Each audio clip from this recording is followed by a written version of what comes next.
Perjalanan sunyi yang kau tempuh sendiri.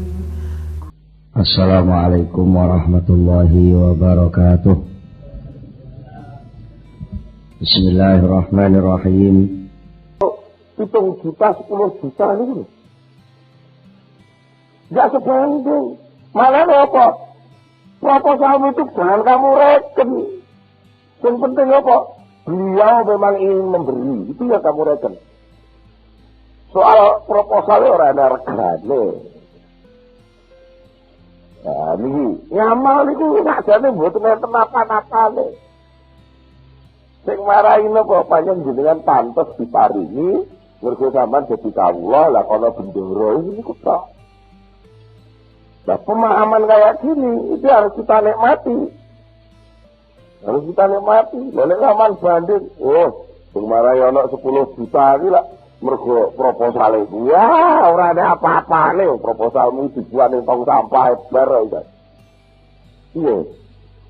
Mula mboten ampun dibanding. Pemberian Allah dengan amal itu gak ada nilainya. Apalagi dari segi posisi, nuwun sewu. Kalau sesuatu dari Allah itu suci. Sementara posisi jenengan itu kotor. Dirambe jalan iji. Sapa sing ngarani bersih. Betul kan ya? Secara fisik, nuwun sewu iki. Kula wong lemu kula ngoten iki masyaallah. Itu berarti WC ini kan ya sedih. Meneng ini kalau ini lah WC melaku ngoten mawon. Gitu ya. Setelah fisik ini penuh kotoran, tapi kok oleh Allah dikirimi sesuatu yang sangat suci berupa ilmu, berupa amal, itu semua sudah luar biasa. Jangan kamu bandingkan. Amalmu itu yang muncul dari dirimu. Itu sebenarnya amal yang sudah terreduksi, sudah terkontaminasi oleh kekotoran diri. Tapi pemberian dari Allah, moro-moro kowe diparingi lara, terus dibuka hatimu, ngerti hikmah macam-macam. Nah, hikmah macam-macam itu adalah pemberian dari Allah Subhanahu wa taala yang memang pemberian itu memang untuk kamu. Bukan kok pemberian itu karena amalmu, bukan. Paham ya? Jadi dengan pas tirakat, riadoh, kasil, ojo GR. Itu lo mana nih nih? Ojo GR. Riadohmu kiranya apa-apa nih. Ini kue diparingi jadi apa-apa. Ini orang kau mergo riadohmu, mergo pancen pangkatmu, pancen pangkat diparingi. Baru, saya pun ngoten enak jadi wong itu mboten beban. Ngene kate jauh di injing yang terkoran jujur jauh ada super-super gak apa-apa. Itu ungkapan yang kita emang sederhana. Tapi mana nih apa? Ini orang melok dia gak dijaluk ya ben toh. Ini ya. Posisi bahwa saya gak ikut punya posisi kepresidenan. Semari ya Allah diri dijaluk Gusti Allah. Soal carane jaluk lewat macam-macam, itu terserah Gusti Allah atau carane njaluk. Soal cara kuwi ya terserah bose kono. Jadi aku dadi kawula apa enggak dadi kawula? Enggak masalah. Enak pundi dadi kawula dilebokne penjara. Karo dadi kawula dikongkon dadi tukang sapu istana. Jadi zaman dulu. Jadi kawula abdi daleme keraton dilebokne penjara. Karo dadi kawula tapi dikurung di dikengken dadi tukang tukang sapune, tukang ngepel, tukang macam-macam tapi teng istana. Jadi kalau sampean penak pundi?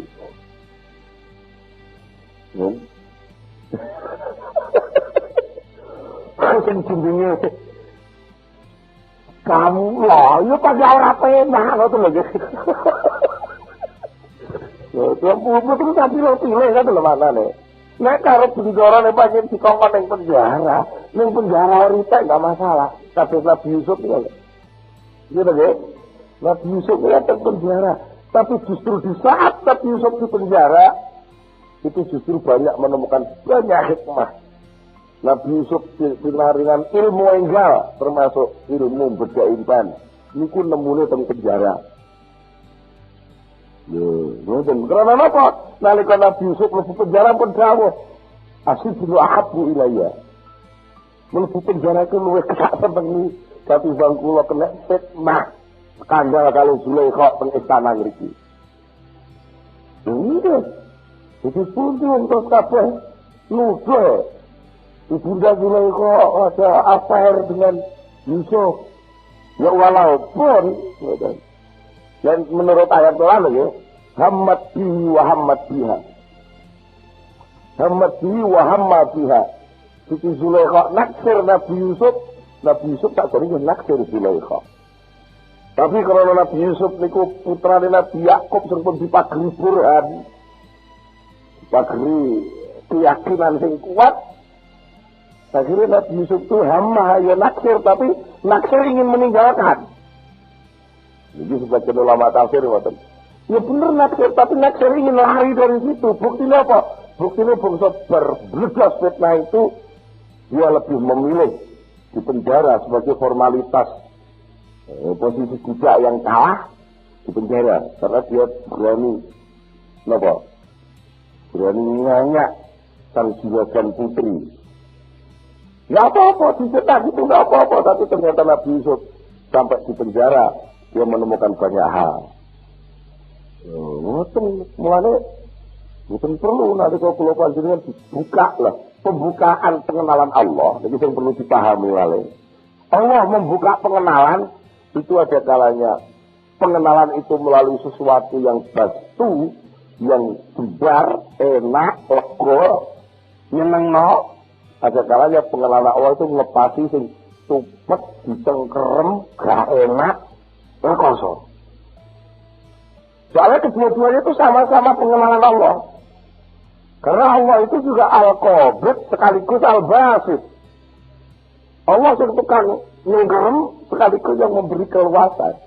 Allah itu ar-Rahman ar-Rahim, Maha Pengasih Penyayang sekaligus al-Qahhar al-Jabbar, Maha Perkasa dan Maha Memaksa. Jadi sama mengenal kasih sih. Dan saya berarti meripati pikir sih, nggak boleh. Seperti Nabi Adam, sebenarnya ketika Nabi Adam di surga itu pengenalannya adalah pengenalan Ar-Rahman, Ar-Rahim, Al-Mun'im. Tapi ketika beliau diusir sampai di bumi sengsara, itu Nabi Adam mengenal asma Allah yang lain. Itu pengenalan Allah kepada Nabi Adam berupa At-Tawwab, Allah yang menerima taubat, Al-Ghafur, Allah yang mau mengampuni, Al-Qahhar yang memaksa Nabi Adam. Walaupun asalnya penghuni surga, dipaksa kon jadi penghuni bumi dan sengsara. Jadi sadar niku, sakjane budane apa to? Dicono wong bulan karo dijunjung tapi gak bebas. Penak pundi? Ya terus terang karo sikape sing dicono karo sing dijunjung. Nggih. Ya sing dijunjung berontak mencolot ya lara kabeh. Ngoten. Dene sing dicono dikai kebebasan ora gelem memaksimalkan kebebasan itu ya ora oleh apa-apa. Begitu lho ya. Allah itu maha bijaksana. Mungkin bisa Allah memberikan keluasan di dalam bentuk yang sempit. Allah bisa merubah sesuatu yang sangat sempit tapi ditampilkan dalam bentuk yang luas. Itu juga kali keturutan tapi sempit. Soalnya sepele banget. Persoalannya apa? Sepele banget. Kenapa sih? Berikut karo maratuwa gak cocok. Niku tok niku jadi sempit kabeh ya. Padahal perusahaan diserahne, sembarang diserahne. Ngono semua bojone barang yang dukung, apalagi pada dadi manajer staff yang dukung kabeh luas kan. Ning kantor dhewe dadi raja. Terus mlebu omah dipendeli maratuwa dinggo. Lah sempit banget kan. Di dalam keluasan ada sempit. Di dalam yang sangat sempit bisa sangat luas. Ketika hidup di bawah jembatan sangat sempit. Mangan yang sisa nih, wong ngerokok tapi dia bebas lepas.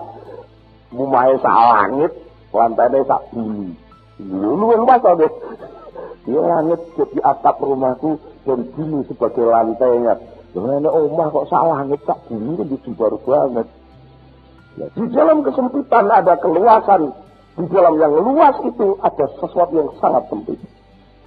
Okay.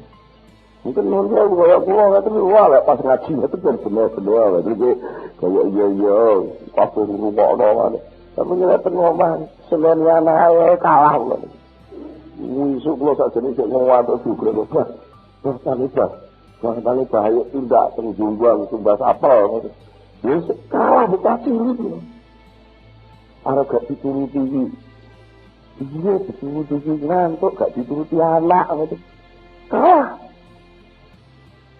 Oleh karena itu, kalau panjenengan belajar demikian. Mergo napa ta? Ka'innahu saat temene Allah iku mafataha orang buka sapa Allah ha ing pengenalan mau. Laka kedhi sira